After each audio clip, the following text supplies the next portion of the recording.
Assalamu alaikum everyone, and welcome to episode 3 of the Rivalry Al-Qadr League podcast. As always, I'm joined by Saif Ali Khan, my co-host. Saif, I'm really looking forward to this episode because not only do we have tons of action to look back on from the Friday and Saturday badminton tournaments, and of course a mouth-watering tournament to look forward to this coming Saturday, which is football, but we do so in the company of number 1 and number 2 in the Al-Qadr League leaderboard. Number 1, Hussein Delji. He's first on 18 points, largely responsible because of his great showing in the volleyball a couple of weeks ago and a very respectable semi-final result last week in the badminton. And Sabir Bhai Merchant, you didn't play in the volleyball, but you made up your points by absolutely bulldozing your way through any competition in the badminton tournament. So welcome both of you. It's lovely to have you joining us. Hussein, I'm going to start with you. You're currently top of the leaderboard, flying clear. Your eldest son, Furqan, is joint 5th, so not too far behind. And last year's winner, Ridha, is also your younger son, isn't he? So Al-Qadr League as a product seems to be quite popular, must be quite popular within the Delji household. Alhamdulillah, yeah, we have talent in the house, alhamdulillah. Ridha has been a sportsman since he was very young, so alhamdulillah, you can see that he plays most of the sports that we play. And Furqan, again, is very competitive. Speaks a lot, but he is quite competitive. So let's see how he gets on. Their strong tournaments are still to come with the carom because they're very good carom players. So let's see how they get on with that. In regards to the being at the leaderboard, I think it's just pure luck with the volleyball. I ended up in the best team. Played a few games, ended up getting a load of points, and that's why you see me in the leaderboard. On the other hand, the one on our right, he performed well in the badminton, and he achieved higher ranks. And alhamdulillah, he had a good partner who sort of contributed as well. Yeah. So I think that was a key factor there. So Samira, I want to ask you, how has it been so far, this tournament? And I mean, Doogie's been speaking so much about you. I don't know what it is. I think you've done something to him on the tennis court, but he's mentioned your name at least 3 times in that opening episode. So, yeah, I guess this is my time to shoot back. So Ali and me go, far back. We started playing tennis about 4 or 5 years ago when I could hardly hold a tennis racket. Tennis was one of the sports that I discovered when I was 35. Just gives my age. And now I kind of beat Ali almost every time we play. So we have our rivalry going on. So it seems like every time we play, he loses and he's like, he calls me out for my line calling. So it seems like every time I hit the ball, it seems like I kind of pull the lines before he hits the ball or something like that. But anyways. I can imagine him tearing his hair out if he's listening to this right now. No, he's a good friend. But no, just going back, Ali and I, go a long way back. We play a lot of tennis. We go for tennis trips. So if anybody who's a decent tennis player wants to join us, we go for these tennis trips of 3 days where we just get 6-8 friends. We have Imran, Imi, Walji also who joins us for these tennis trips. Rizwan Moladino joins us as well. So we have a very good, lively group, very vibrant playing tennis. So yeah. Okay, nice, thank you. So, trying to reflect on the first tournament that we had last week on Friday, which was the youth badminton, I thought it was a brilliant spectacle. The kids had their own day and they largely enjoyed their evening of badminton. Just reflecting on some of the scores that we had and some of the pairings. So, of course, Samir Bhai, your son, Ali Raza, was the winner alongside Imran Premji. They performed really well throughout, didn't they? Right. Yeah, no, so Ali Raza, I was speaking to Pupi, who was probably the best badminton player we've had in Rivalry in the last 50 years or so. And he was just saying that, Ali Raza is a different level from everybody else and he's just a natural player. So, get him to join a club, and that's something I want to do is make him join a proper club. But no, again, badminton doubles is about the 2 players playing together and how they kind of gel together. So I think, the groups were very, very tight. Remember, Ali Raza and his partner actually lost the first game in the finals, which goes to show how competitive that league was. Whoever set up the Qadr badminton teams really put a lot of thought and effort in it. So I think, bravo to him, kudos to him, whoever put those teams together. Even Ali Raza was struggling in the first game, even though he's at a different level than others. So it just goes to show that the balance and to redress the balance with somebody like Ali Raza was really important. So Ali Raza and Imran beat Ayan Abbas and Hassan Lalji in the semi-final to get to the final, and the scores they won by were 15-7 and 15-12. Correct. So it was a pretty close game. Their quality shone through in the end. Correct. But I do remember watching that final, and Hassan Lalji and Ayan Abbas, they're both quite strong badminton players. Correct. And they definitely gave Ali Raza and Imran a run for their money, didn't they? Correct. So one thing that probably most people don't realize is Ali Raza and his partner was supposed to get knocked out in the group stage itself. So they had all lost one match each. And it just so happened is that the match they lost was just because they had a 2-point advantage. So in a game of 15, over 3 games, the difference was just 2 points, which is why just on the point difference, they made it to the quarters. Otherwise, they wouldn't have made to the quarters. Again, coming back to how important, how well whoever put the group together was. But you're right. I mean, it very close matches, quarterfinals, semi-finals. I watched them all. Even the finals was very, very close. Yes. And Hussein Uncle, if you remember, the other side of the semi-final was Ammar Rafiq and Yusuf Kaki, and they played Ali Manikia and Mohammad Hassim. Now this went to 3 games. Ammar and Yusuf ended up winning 15-11. They lost the second game 12-15, but they won the third one 15-10. This was a really tight contest and could have swung either way. But in the end, it quite matched what happened in the final, because Ali Raza and Imran went 1 down in the first game, and then they had to come back and really, really push that win through. I thought the final was phenomenal. It was brilliant badminton, and it could have gone either way. I think, correct me if I'm wrong, but the way I saw it, Yusuf and Ammar were a really balanced partnership, and they both complemented each other quite well, didn't they? Yeah, going back to Ammar, I've been training him for a while, so I know how his game is. And he tends to have his moments where he play extremely good badminton, and then he'll get to a position where he thinks he's in control, but then he'll relax again a little bit. And that's most probably why you see he's been winning 1 game and then either winning the next game or losing the next 2. So he has that little bit of inconsistency, which I used to work on him a few years back when I trained him with Rada's partnership at MAMT. And we had a couple of sessions, and so he's got a lot of talent. The boy is extremely talented. On the other hand, Yusuf just started badminton. He got interested in last year's MAMT, and he got to the semi-finals in MAMT, and that just sort of pushed him to go and play badminton more and more. And luckily, they partnered together, and that's why you can see they gelled until the final. So they're both, of course, the main thing is they're both keen badminton players now, and that's why you said they gelled better. Again, it was a little bit unbalanced because you have Yusuf who can play short sort of badminton, whilst Ammar is the back player who can push the shuttle further. Same with Ali Raza's partner as well. So Ali Raza dominated from the back, whilst Ammar dominated from the back, and it was about those two could play their game, and then the other two how composed they were to play in sort of the short sort of. Basically badminton, short game, drop shots and stuff like that. So it was a very good contest. With regards to the other two, I think they were more equally balanced players, and that's why they got far, and that's why they maybe won the first game, because it was equally balanced. They both played equally the same amount of shots, and I think Ammar most probably had to work out what to do to try and get ahead of them. That's basically how it happened. So I want to ask you actually, because obviously you've done a bit of coaching in badminton and stuff like that. The quality or the level of the final must have been actually quite interesting, because you've got Ali Raza Merchant, who, if I'm not wrong, he represented Hyder at Unity, right? And I watched some of those games, and honestly, like, my neck was hurting from going left and right. Is it like similar shots again and again and again from everyone? And then you have Imran Premji, who I don't know much about, to be honest. I just teach him in madrasa, so let's not comment on that. Then obviously you've got Ammar Rafiq, who you said has just got a talent to him, and then Yusuf Kaki, who you said got to the semi-finals of MAMT. Yeah. So it's quite good quality getting into that final, and I'm assuming, looking at the scores, it was 10-15, then 15-10, meaning it went down to a third game, and it ended with a 3-point difference of 15-12. So what was the quality like, and did they step up to the moment? basically, to put two players together first and foremost. Remember how difficult in badminton.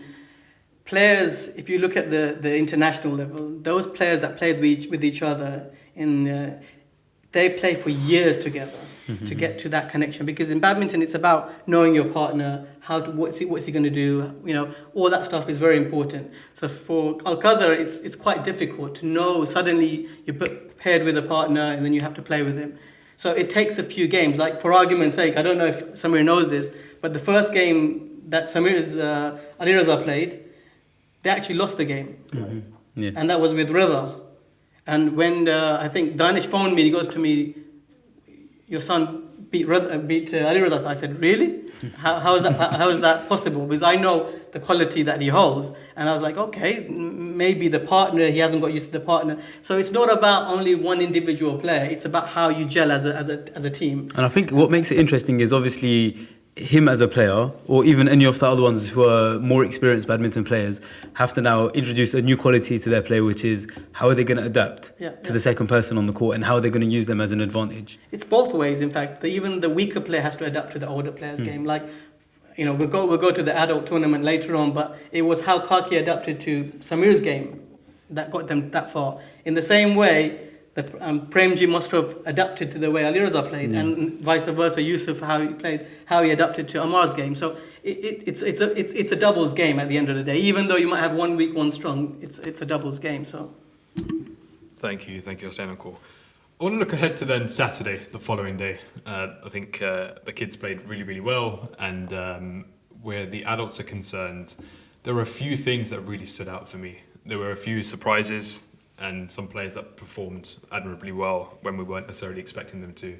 Samir Bhai, I'll come to you first.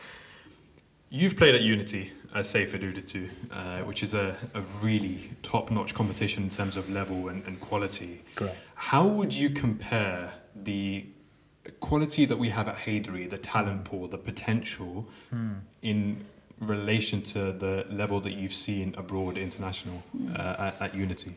Right. Okay. So Unity, just for the people who don't know what Unity is a tournament which represents international coaches. So it's not just Europe, it's not just US, it's not just people who are locally coming down from Dubai, but you have people from all over the world who come and play in the tournament. So you can imagine it's like World Cup versus playing a local league over here, even if you're playing MAMT, right?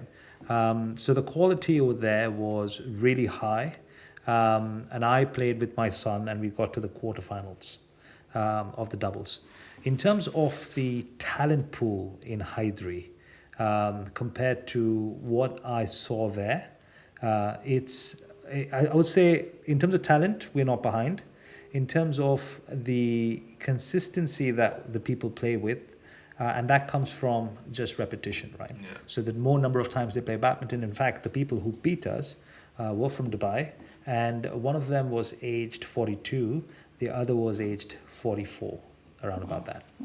And so they beat me and Ali Raza. Ali was obviously still young, he's still green behind the ears, still needs to learn emotional balance and the mental part of the game. But just learning from those people as well was really important. But coming back, I think in terms of talent, we're not behind. It's just about getting a system set up where we can play consistently and get the youngsters to play at least twice a week. Just make sure that they practice a lot more. And then when we see talent early on, we can then encourage them to start playing at a higher level at clubs. So just to answer your question, in terms of talent, we're not behind. It's just about trying to figure out how we can push these people and motivate them, give them a higher drive to kind of go after these sports. Yeah, no, I agree, and I think Ali's doing a really good job with the badminton sessions on Wednesday. Awesome. Yeah. Hassan, you go and coach quite regularly, don't you? I mentioned we had a few surprises. Your partner was Hamza Khan. No one knew what to expect from him. You lost in the semi-final with Hamza to Amar and Imran, who, in my opinion, were also very much surprises. Yeah. I thought that was the best game of the tournament, by the way. Your semi-final, you lost 15-11 and 15-13. It was so tight, and some of the rallies in that game were brilliant to watch. So Amar is a player that I've been training, so I know his game inside out. The surprise package was actually Imran. I was actually shocked. I didn't know we had actually a youth player that could play badminton to that level. Now, I understand afterwards that he plays twice a week in his school or college or whatever. So I told him as soon as we finished, I said, you need to come to the sessions because I haven't seen you play. It's the first time I've seen you play. Was it deceiving the fact that he was wearing jogging bottoms and Air Forces on the court? It actually is, because you didn't expect that from a badminton player. You would expect him to have proper badminton shoes or other stuff that you'd expect. But he's actually extremely talented, and he's a bit like Furqan in my opinion. He shows up because he doesn't care. Mm-hmm. But when he actually plays, he can play. So when I look at him, I said to him, You've got a good game on you. You know how to play. And he was the only player, personally, if I look at it as a badminton coach, he played with his brain. He pushed me a lot more to my left back, as I have I have a hip issue at the moment, and he pushed me a lot to the left. And he realized he was getting points on that left side, so he kept on pushing me left. And the more I had to go left, What's the backhand? Yeah, it was. I had to use my backhand, as Samir knows. And when you have to use your backhand, you're not going to be able. You're not going to be able to clear, or you're not going to be able to do what you want to do to dictate the play. And he used that as his advantage, and that's why it got to the point that they realized that this is the weak spot. This is where I need to get most of the points. I think I woke up a little bit too late in that game when I realized, now I shouldn't be relaxing too much. I should be actually attacking them more. By the time that happened, I think we had already lost the game. But it was a very good game. I give them credit. Amar played absolutely, really, really good badminton. When I coach him, I tell him certain things. I think he took that into his game, which was really good. His short game was good. Hamza played really well. In fact, I was actually quite shocked. His general game from when he started the first game to when he ended up in the semi-finals, his game was increasing. I said to him, you should really come. You should come to badminton, same as yourself. If you come, you'll get the techniques, small techniques, how you hit downwards and all the strokes. Inshallah, if he comes, he'll get better as well. So, yeah.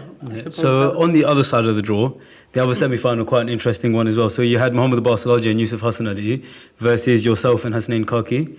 And I was in and out during that game, but all I remember, it had a great atmosphere. Like, I think all the eyes were on that game because it was very back and forth. Yeah. How do you think that game went? And did you feel like an additional pressure considering you had two youth players essentially on one side versus two adults? Yeah, it was, again, whenever you're playing with the youth, they're going to have more vitality, they're going to have more energy, they're going to the court coverage is going to be better.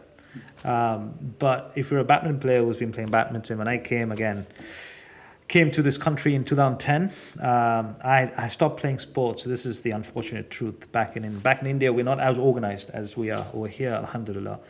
So I stopped playing sports. I was a very good cricket player once I started my corporate job. And so about 7-8 years, I had no sports.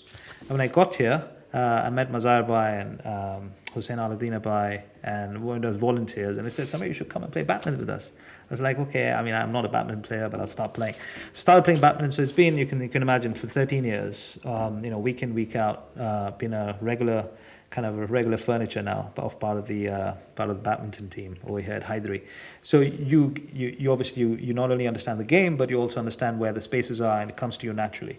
And then you become a premiership player. And so when you're playing with the youngsters, it comes to you naturally. Like, okay, if somebody who's not been playing badminton, even though they're younger and they're faster and they can see the shuttle probably a second before I can, you still know where the spaces are. So, but coming back to the semi-finals, the opponents were very, very good. Again, the court coverage was very good, and the understanding of the game was at a different level. So it was difficult. And again, playing with Kaki. Another point just on Kaki is, so Kaki, I've had times when I was learning badminton and Shaheen and other people who are premiership players used to push me on the net. That's the toughest part of playing badminton. When at the back you still have enough time to maneuver, you have enough time because the shuttle comes to you because you're behind, you have more time to play with the shuttle. But Kaki he doesn't play badminton day in, day out, week in, week out. And when you're on the net, you don't have time to, you have very milliseconds to decide whether I should go for that shot or not, because the shot might be yours, might not be yours. And so he did really well in adjusting to the net, and then whenever he got a finish, he finished it, and he played really well. So I think kudos to him, because a lot of people thought that he's just standing there doing nothing, But every point he was zoned in. He knew exactly, and every time he made a mistake, I told Hasnain, okay, the two mistakes you're making is don't give away generous points on the serves and so on and so forth. But the semi-final itself was as entertaining, if not more, I'd say, than the finals itself. So on that note, last year, Samir Bhai, you got to the final, but Right. lost, of course. Yeah. This year, you were able to go one step further Right. and win. What was it about this year's final that allowed you Yeah. to win? And generally, how would you compare the overall tournament to the one that you played in last year? Right, last year I think whoever made the teams was a little bit unfair because we had two Premiership players as a group. So we had Arbab, who's a proper Premiership player. The problem is Arbab doesn't turn up to our session, so he plays somewhere else. So whoever made the team probably doesn't understand who Arbab is. And he paired him with Shaheen, who is, again, probably one of our better doubles player in Hydri, right? Who's a really good doubles player in badminton. And so when they two come together, and then you have one intermediate player, and Zishan Moladina did extremely well, again, given his lack of attendance at these weekly sessions.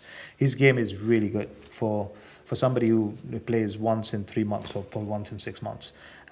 So I think last year the teams were a little bit unfair, I would say. That's at least my excuse for losing the finals. Unfortunately, Shaheen had an incident with his injury as well. We couldn't finish the finals, but they were already ahead by so much that they didn't need to. This year, I would say, again, the team in the finals, both of them were good players. That's why they were in the finals. Typically, we are trying to find the balance where you're trying to find a good, strong player and then kind of a weak player, right, low intermediate. But the team that made it to the final, Ammar and Imran, both of them are really good badminton players. So I think that's my excuse for losing the finals at least last year. No, Samir Bhai, well done. It was a really, really good tournament from yourself and, of course, Hasnain Kaki. And congratulations on winning. Commiserations to Ammar and Imran, who performed really well throughout. And maybe next year, who knows, they might go on and win it themselves. So looking ahead to the following tournament that we're going to have, football on Saturday, I'm really, really looking forward to this. Everyone that knows me will know it's my sport. It's the one that I'm most invested in. Saif, the teams came out earlier today. How do you feel about the team that you're in? And how do you think generally the teams are across the board? Okay, so I'm going to have to get my team open. So I know I've got Sajjad on my team, my brother. So I think there should ideally be some chemistry there. He usually does as he's told. So no, to be honest, like the most recent tournament I've seen him playing was Unity, and he was phenomenal. Like he was puking up back on the pitch, great defending, a bit of a Van Dijk Korja if there ever was one, and yeah, I mean knowing he's on my team and there's Kumail Hamid, I believe his name is, and I'll be honest, I'm probably sure I recognise his face, but I've just been told he's got a great shot. It's very good. So he was top goal scorer last year in this tournament. Is that who it is? Yeah. Okay, I know who you are. So they are three strong players. It's not loading on my phone at the moment, so I can't see who the other players are. But from what I remember, decent team. It just adds to the pressure, to be honest. I've just looked at the leaderboard as well for AQA, and I'm not on the top 10. Hasnain Delji right at the top. So, and I'll be honest, in the badminton, I absolutely failed. But that's what it's about, trying new sports. It means that when it comes to the football, I have to do everything I can to pick up points. So I'm going to ask you, Hasnain Uncle. You're playing in a team, right? Yes, absolutely. Yeah. Do you want to make any comments on the team that you're in? Because, to be honest, you're in the... I don't know what to say. You're in that position where you have to defend the belt. You're top of the table in the AQL by, I think, 4 points if I'm not wrong. And, well, Abbas Kara is not playing, but Samir Merchant is right behind you. Football team. That makes it exciting, doesn't it? The good thing is we're in the same team, so it works well. And so that means you're blessed. Either way, he can't come and overtake you. But that doesn't mean to say Akil Gerard, who's sitting in fourth place, ain't coming in for the first spot. So Samir and me actually have played football together a bit, believe it or not. Even yesterday we were paired together again. So we do have a little bit of chemistry going. So it's actually quite good. The other advantage is, I don't know who picked this team, but Mikhail Jafar, I've been playing with him for a few weeks as well. So I have a bit of connection with him as well. Hussein, though, is my first cousin, so I've played with him since he was young. It's just the Bimani brothers now, so let's see how they get on. As long as Ali Abbas can guide us to the right kind of football, I think we can win it. We have a good chance. I do believe our team is quite strong. I don't know Mustafa Raza, but hopefully if he can hold the defence well, I think we've got a pretty good side in my opinion. Again, I think the Iran team looks like a team that's going to challenge as well. You've got quite a strong players there with Danish himself there, Adil there, Hansraj there, and Shabir. Oh yeah, he was in the in fact he won it last year. He got lifted off last year. I think that's and then Putting you got, Lefty and Shabir on the same team's an exciting one. There's not going to be any beef between them. as long as Hassan doesn't get injured, he gets injured a lot in goal at the moment. So, but if he doesn't get injured, then you've got a pretty strong team there. So Hida, obviously you've gone through the teams yourself. I mean, what team are you putting the most pressure on? What team do you think should take the sweep? So I like Syria. Syria have Askar Ali in goal, who did the first podcast with us. They've got Ali Jar Mohammed and Riaz Jar Mohammed, the father and son pairing. There's also Furqan, Yosan, Hussein Anko. And then you've got Hussein Asharia, Mohammed Sheikh, also known as Fizzy, and the captain Sami, one of my close friends. So I think that team is quite well balanced. They'll score a few goals. And if I was to probably nominate a potential winner or a favourite for me, I'd probably err on the side of Syria. I think they've got a really, really good side. But just going one step further, looking at Algeria, you've got Mohamed Abbas Mirali in goal, who's a very, very, very good keeper. And then you've also got last year's top goal scorer, Gomel, yourself, Saj, who you referred to as Virgil.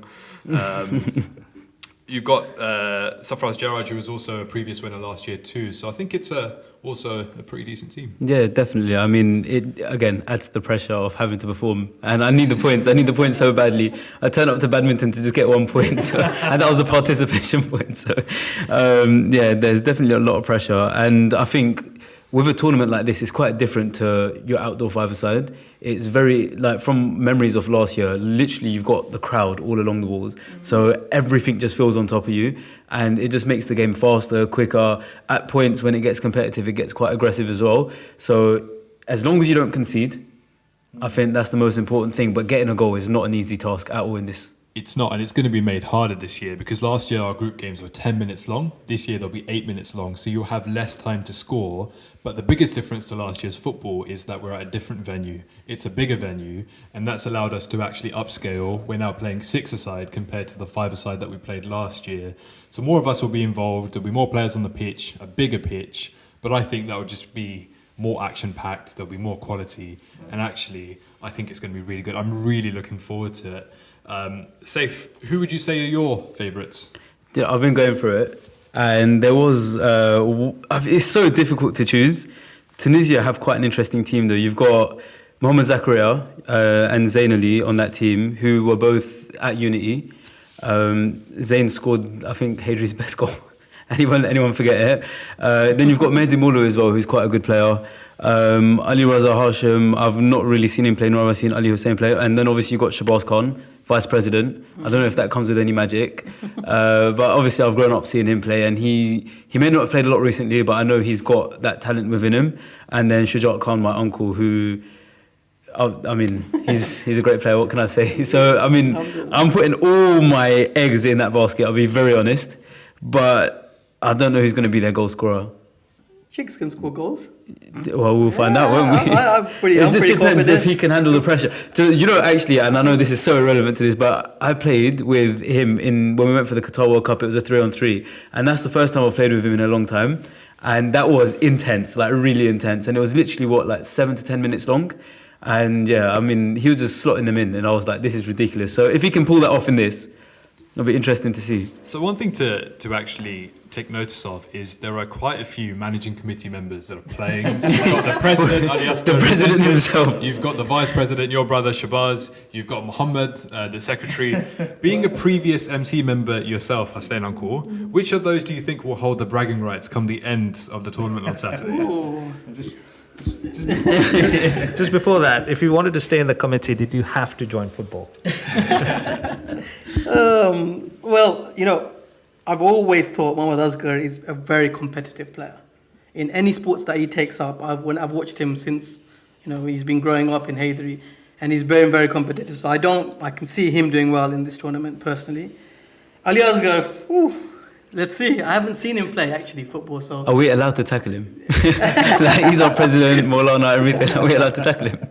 I wouldn't be surprised if he's actually not a bad player. You know why? Because the Kimani family are generally quite good at sports. So I know, Ali's a very good player. So I wouldn't be surprised. I haven't seen him, but I wouldn't be surprised if he's actually quite good. And Shabazz, though, you're gonna get a lot of tackles flying in. You're gonna get a lot of barging going in onto the walls and stuff like that. But he's very competitive. He doesn't like losing. So there you are. So Samira, I've got a question for you. So firstly, I want to ask you, what team is your favourites to win? Yeah. And then I want to ask you about your team and how competitive you think they're going to be in this tournament. I don't want to step into that weird number. A lot of your team members are around the room. What's the monthly membership? What's the membership fees called in Khoja when we pay it to the Khoja? Lawajam. Be careful when you're tackling Alias Khimani, right? Lawajam is going to go up for you alone, right? So I think it's very close. I mean, I look at the team sheets. The lineups are pretty strong across the board. So again, kudos to the person who made the team. I don't know who made the teams, but again, very balanced across. But when I looked at Syria, it was the first team that I looked at after my team because the second group, and I was like, wow, that's strong.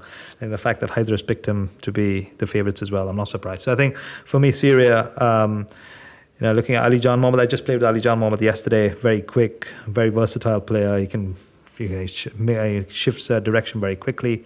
Mohammed Sheikh, again, I've played with him 7-a-side with the Hyderabadi boys. Very tall, very, very strong, very quick, very aggressive. Unlike when he's in the mosque, right? They say, this sweet guy, and then you see him on the pitch, and he's like, he doesn't kick people, but he's very aggressive. I think Sami Hussain again being the captain. So I think that's my favorite. My team again, as Hasnain said, we played together. I haven't played with some of the youngsters, so Mikhail Jafar, Hussein Hashim. So I'm looking forward to. We've played some tournaments a couple of years ago when Kaki was in charge.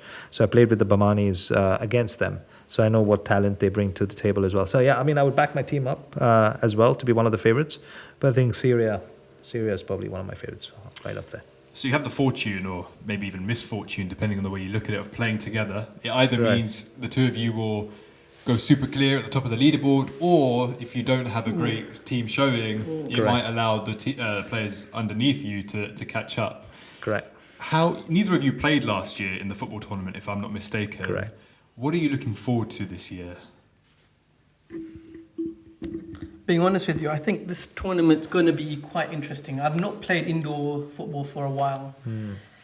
Personally, I need to see how my knees are going to actually hold on with this indoor football. But when I saw it last year, I thought this is pretty decent. The atmosphere looked absolutely amazing. Like you said, all the players looked very close together and stuff. And it was a matter of one goal that would kill it, and then you would kill the game off. That's what it felt like last year. This year, as you said, the space is a bit more, I think. So you might get a few more goals. Luckily, we've got, I think, one of the best keepers in Haydri in our team. So that's an advantage to us at the moment. But Qasim he comes to his own when it comes to tournament level. So I'm hoping that's what he's going to bring as well. But I think it's going to be quite interesting. I would love to see. I haven't seen the actual size of the pitch, but if it's a 6-a-side pitch, I would expect it to be more of an open game than last year. But it's going to be good strikers and using the wall. And that's quite challenging. We don't get that much, but we're going to have to use the walls and and play around that as well. So let's see how it goes. It's going to be and this is a question for all three of you actually. Do you think we've got now? Last year we only had fans sitting around the room. This time we're going to have fans sitting around the room, and there's going to be a deck from on top where they're going to be watching over. Okay. And ideally that's going to improve the atmosphere if it needed any improvement anyways. And do you think that's going to add a lot of pressure? Because I know when we came into the tournament last year, it was like, oh yeah, we'll play, have a bit of fun. And it literally took 3 minutes into the first game, and suddenly the fun element was out of the window. I would say the fun element was out the window because, I'll be honest, competition is fun, but it started getting intense in a very, very good way. And as the tournament went on, it just got more and more and more intense until it got to the final where there was a little stoppage. No, I mean, it was nothing serious, but Shabir just wanted to make sure Lefty didn't score. And then this year, I'm assuming it's going to be quite similar because there's a lot of new names here. They're going to turn up to the tournament thinking, oh, I'll just come, a bit of Ramadan fun, and as it goes on, in Haydri fashion, get nice and competitive. Yeah, no, I agree with you, Saif. My takeaway from last year indoor football was it's so different to the outdoor setting that we're all really used to. I think it equalises the level throughout, and the gap between your strongest player and your weakest player is really diminished indoors because we're not used to the environment, the walls, as you say, the floor, the footwear. Be careful with the footwear. If you are wearing Astros, you won't be allowed in. Right. So Yeah, do pay attention to either trainers or it's actually indoor boots. So yeah, I'm really looking forward to it. I think it'll be good. It'll be competitive. It'll be different. And like you said, with the viewing gallery upstairs, it will add to the atmosphere. And that viewing gallery was one of the reasons why we wanted to secure Coomwood as the venue this year. It allows more capacity to come in and spectate. We've also got a canteen for the food area for the pizza that we'll be serving just before Seri, because we'll be playing till in the early hours of the morning. So yeah, Saif, I agree. I'm expecting the atmosphere to be top notch. I'm expecting the football to be absolutely brilliant. And I mean, either of you have got any last words to say before we wrap up? Well, okay. Let's see. I got a gut feeling that it's going to be very competitive. You're going to have internal battling going on between the good players. I think it's all about how you maintain your positions in five-a-side indoors. So the team that actually is composed more, like you say, I think the gap between the best players and the weaker players isn't going to be great because you don't get time to really show your skills. Nor it's all about how physically you are, how energetic you are, and it's how you use your substitute as well. So let's see how it goes. But I think good luck to all the teams, and hopefully me and Samir come up and on the better side take of even a bigger league in the top, Exactly. top of the board, right? Right, just on competitiveness, I remember playing MAMT just started playing football with the Hydri boys about 4 or 5 years ago, and we ended up at MAMT with 3 teams, so Hydri A, B, C, and the Hussein was was the Hydri C as well. And literally our first game was with Hydri B, and we're like, oh, Hydri boys, Shia boys and stuff like that. Great. You had to remind yourself constantly. I had to remind myself constantly, don't be aggressive, right? Say, it's going to be a good game. And the first game, we were Hydri C, so apparently with the weakest of the Hydri, we beat Hydri B 1-0 or something like that. And that was the first game. And then we ended up meeting Hydri A in the semi-finals of MAMT. And then we beat Hydri A as well, which was... got really feisty. I got a red card. I remember this year. It was quite controversial. Very controversial. Everything that was going on, wasn't it? I remember Ali Devji coming up to me saying, Samir, I've never, ever, ever seen anybody get a red card in my entire life. So I was like, okay. So I thought I wasn't being aggressive at all. I don't know what the fuss was. But anyways, we had a neutral referee, so I kind of trust him. But again, it was just a reminder to myself, like, hey, Samir, it's as you said, it's a Ramadan tournament, but I'm sure iftar will be served well on the pitch itself. But yeah, best of luck to all the teams. I think I'm looking forward to it. The fact that you guys have worked so hard to get Coom as a facility shows the amount of work that's been done and on the back end. So now it's all about us and delivering the show. And Saif, one final one for you, just from me. Yeah, go on. Yeah. Should we expect to see one of Saif Ali Khan's legendary left-footed shots from the middle of the pitch, or should the spectators in the upper viewing gallery be concerned? Which Saif are we getting on Saturday? It depends where you're standing, because I might be aiming for you. But no, I've tamed down a lot recently. I think, to be honest, in this game, I don't know what the goals are like. To be honest, I haven't seen them. From last year's memory, they were quite small goals, so it wasn't about the long range shots and stuff like that. It was about the timing of the shots. And I think when it comes to the game, it's about picking out the weak points. So Hasnain Delji, uncle, has told us that his weak point is his knees. So that's what I'll be going for. But no, I think it's going to be a lot more passing and movement, and it's going to come down to team structure. And do you know what it is? It's like, for example, before this, I didn't even know most of the people on my team. I still don't know them. And how are we going to gel quickly in this tournament? How are we going to play as a team? How are we going to work together to make sure we go and do that?